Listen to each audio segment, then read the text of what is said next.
semuanya, perkenalkan nama saya Naisila Audia Hendar.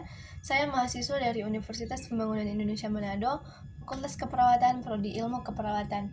Saat ini saya akan menjelaskan mengenai apa itu bayi tabung dan cloning untuk memenuhi tugas ujian akhir semester dari mata kuliah Agama Kristen dengan dosen pengampu Pendeta Stanley Sela, STH, MTH. Untuk penjelasannya, mohon disimak baik-baik. Oke teman-teman, kita masuk pada pembahasan yang pertama, yaitu sejarah bayi tabung dan pengertian dari bayi tabung. Sejarah bayi tabung, teknologi bayi tabung pertama kali dilakukan oleh ahli embriologi Wina Samuel Lepoy Cheng pada tahun 1878. Prosedur ini ia lakukan pada hewan kelinci dan marmut. Cheng mencatat bahwa pembelahan sel terjadi karena sperma ditambahkan ke sel telur. Tonggak sejarah bayi tabung berikutnya adalah pada tahun 1951, ketika dua ilmuwan yang bekerja secara independen, Colin Russell Austin di Australia dan Mi Chueng Chang di Amerika Serikat, menunjukkan bahwa spermatozoa perlu matang melalui tahap-tahap tertentu sebelum mereka mengembangkan kapasitas untuk membuahi. Pada tahun 1959, Chang berhasil menggunakan metode IVF untuk menghamili kelinci. Kemajuan yang signifikan dalam mengembangkan teknik IVF yang sukses dengan embrio manusia. Dalam sejarahnya, bayi tabung pertama kali dilakukan oleh pasangan Leslie dan Peter Brown pada tahun 1977 dan melahirkan bayi pertama bernama Lucy Brown pada tanggal 25 Juli tahun 1978 di Manchester, Inggris. Sejak kelahiran Lucy Brown, lebih dari 3 juta bayi telah lahir sebagai hasil dari IVF dan teknologi reproduksi berbantuan lainnya, dan tekniknya juga telah meningkat. Lanjut ke materi yang selanjutnya, pengertian bayi tabung. Bayi tabung atau in vitro fertilization IVF adalah kehamilan yang terjadi dan diawali dengan sel telur dibuahi oleh sperma di luar tubuh. Pembuahan tersebut pun dilakukan di dalam sebuah tabung. Prosedur ini dilakukan bila kehamilan tidak kunjung terwujud meski sudah mencoba berbagai macam cara seperti mengonsumsi obat-obatan dan melakukan operasi atau inseminasi buatan. IVF adalah salah satu metode yang paling efektif dari kategori teknologi reproduksi untuk mendapatkan kehamilan. Prosedurnya dapat dilakukan dengan menggunakan sel telur sendiri dibantu dengan sperma pasangan. Di sisi lain, cara ini dapat melibatkan sel telur, sperma atau embrio dari pemberian donor. Pada beberapa kasus, ibu pengganti juga memungkinkan untuk menanamkan embrio di dalam rahimnya jika dirasa sang wanita memiliki suatu masalah. Selanjutnya, cara pelaksanaan bayi tabung. Prosedur bayi tabung terdiri dari 5 proses, yaitu langkah yang pertama stimulasi atau disebut juga ovulasi super. Pada langkah awal ini, wanita akan diberikan obat kesuburan untuk meningkatkan produksi sel telur. Selain itu, wanita tersebut juga akan menjalani USG transvaginal secara teratur untuk memeriksa ovarium dan tes darah untuk memeriksa kadar hormon. Yang kedua, pengambilan telur. Kemudian, operasi kecil yang disebut juga aspirasi folikular akan dilakukan untuk mengeluarkan sel telur dari tubuh wanita.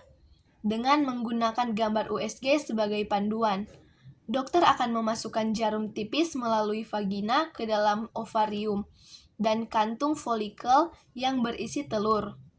Jarum tersebut terhubung ke alat pengisap yang menarik telur dan cairan keluar dari setiap folikel satu persatu. Prosedur ini diulang untuk ovarium lainnya. Langkah yang ketiga, inseminasi dan fertilisasi. Sperma pria akan ditempatkan bersama dengan sel telur dengan kualitas terbaik.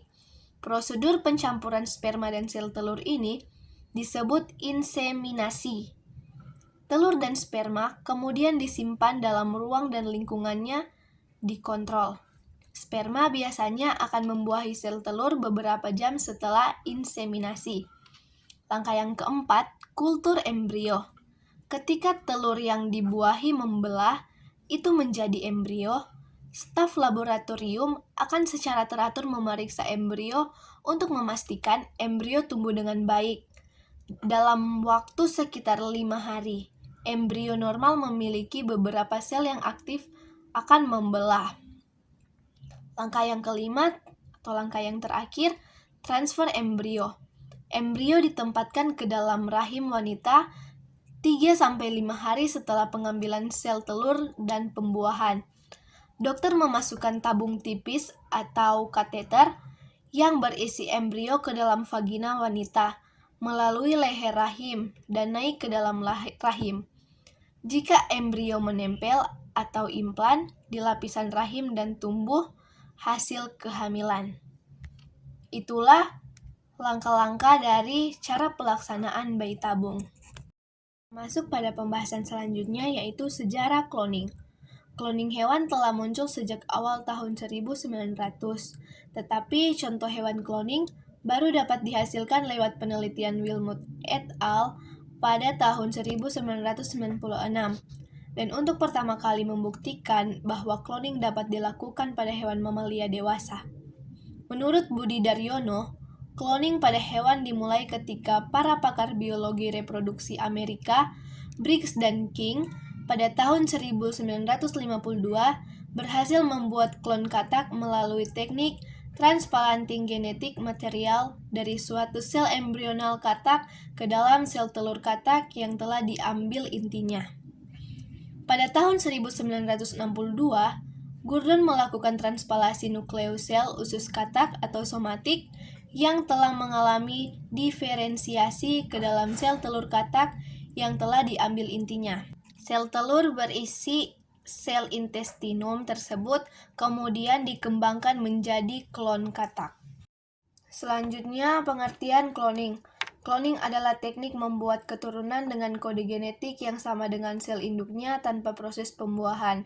Seperti apa contohnya? Melansir dari buku Hukum dan Bioetik dalam Perspektif Etika dan Hukum Kesehatan yang ditulis oleh Muhammad Alwi Arifin dan kawan-kawan, cloning adalah suatu usaha untuk memberikan duplikat suatu organisme melalui proses yang aseksual. Dengan kata lain, cloning adalah membuat fotokopi atau menggandakan atau penggandaan dari suatu makhluk melalui cara-cara yang non-seksual. Cloning berasal dari bahasa Yunani yaitu klon atau klon yang artinya kumpulan sel turunan dari sel induk tunggal dengan reproduksi aseksual. Namun, cloning juga dapat berdampak negatif yaitu dapat disalahgunakan untuk menciptakan spesies atau ras baru dengan tujuan tertentu yang bertentangan dengan nilai kemanusiaan. Kekacauan dalam kekerabatan dan identitas diri dari hasil cloning maupun induknya dapat saja terjadi. Beberapa ilmuwan yang mendukung berpendapat bahwa cloning adalah salah satu cara yang mungkin untuk melestarikan spesies yang punah. Namun di sisi lain, banyak yang tidak mendukung karena berpotensi tidak aman dan tidak etis, terutama untuk diterapkan kepada manusia. Cara pelaksanaan cloning. Proses cloning pada hewan. Proses cloning pada hewan, terutama mamalia, umumnya melibatkan teknik cloning somatik, yang juga dikenal sebagai cloning dari sel somatik. Berikut adalah tahapan proses cloning pada hewan atau urutan proses cloning domba yang paling benar, yaitu yang pertama, pengambilan sel somatik. Tahap pertama dalam proses cloning pada hewan adalah mengambil sel somatik dari organisme yang ingin dikloning. Sel somatik adalah sel tubuh yang bukan sel kelamin, misalnya sel kulit atau sel otot. Sel somatik ini berisi materi genetik lengkap yang akan diwariskan kepada salinan kloningnya. Yang kedua, pengosongan sel telur. Selanjutnya, sel telur dari hewan lainnya diambil dan inti sel telur dihapus atau dikosongkan. Inti sel telur ini berisi materi genetik asli dari hewan yang menjadi donor sel telur. Yang ketiga, penggabungan sel somatik dan sel telur. Sel somatik yang telah diambil sebelumnya kemudian dimasukkan ke dalam sel telur yang telah dikosongkan intinya.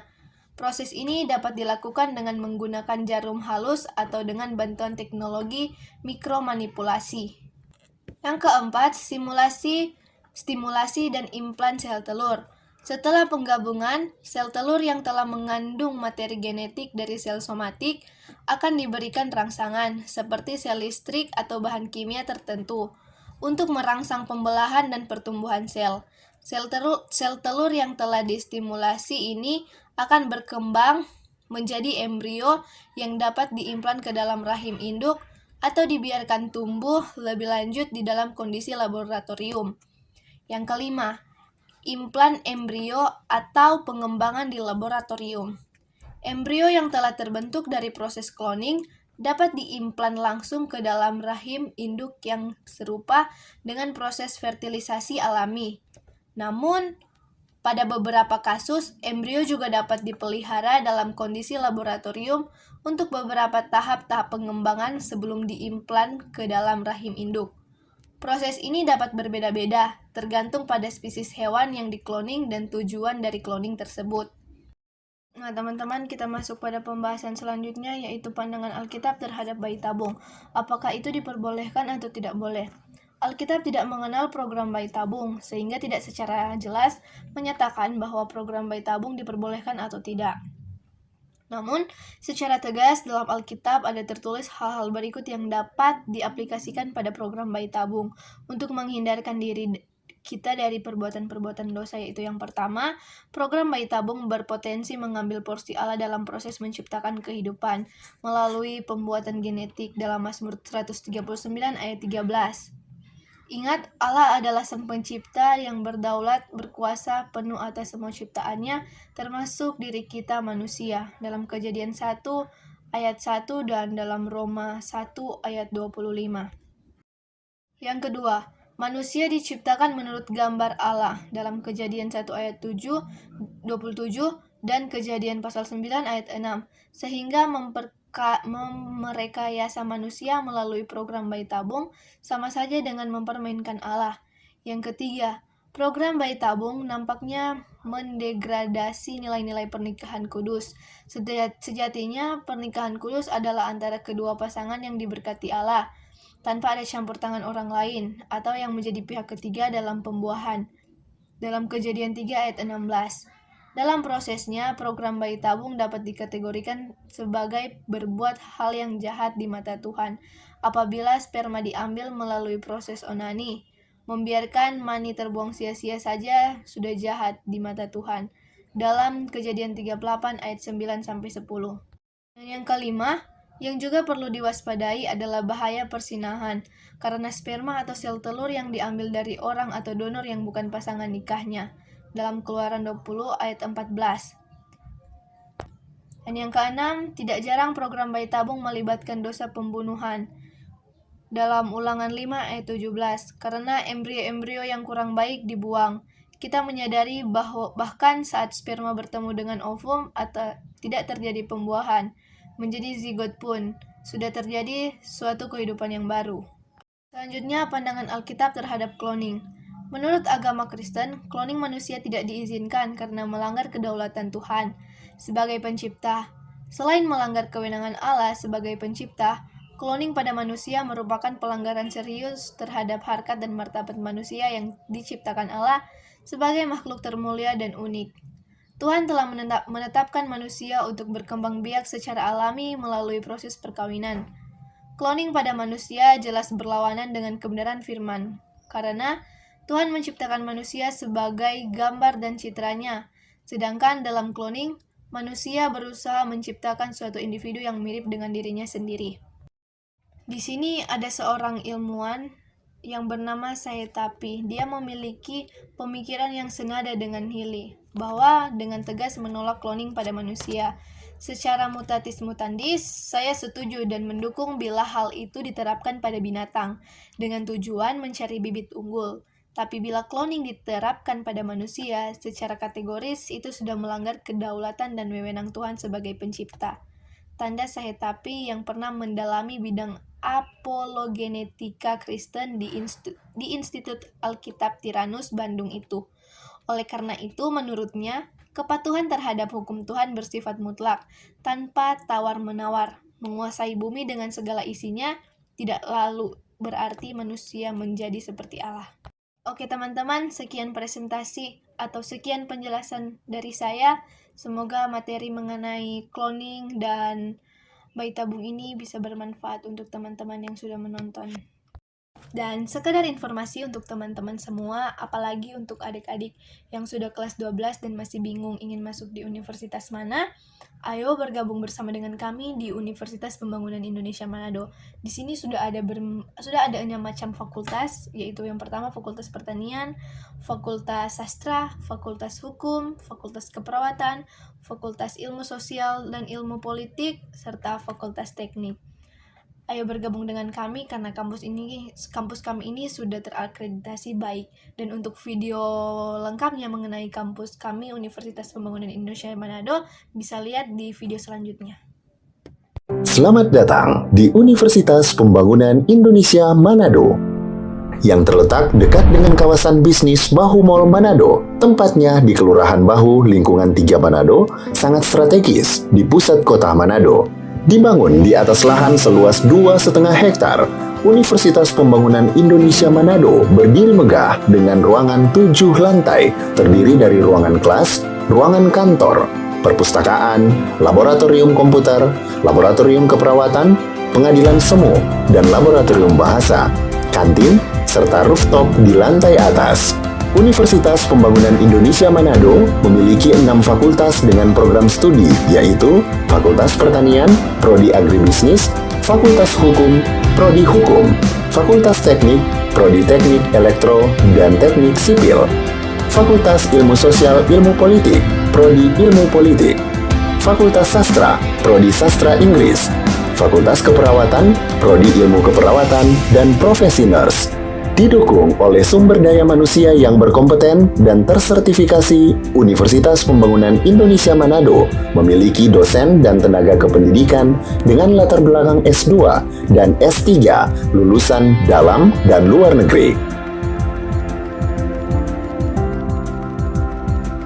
Proses belajar mengajar dilaksanakan dengan teknologi informasi merujuk perkembangan dunia modern saat ini, dilakukan dengan sistem e-learning dan sistem ujian online atau ULAIN. Hasil tracer student Universitas Pembangunan Indonesia Manado dan fakultas menyebutkan lulusan UNPI sudah tersebar di dalam dan luar negeri.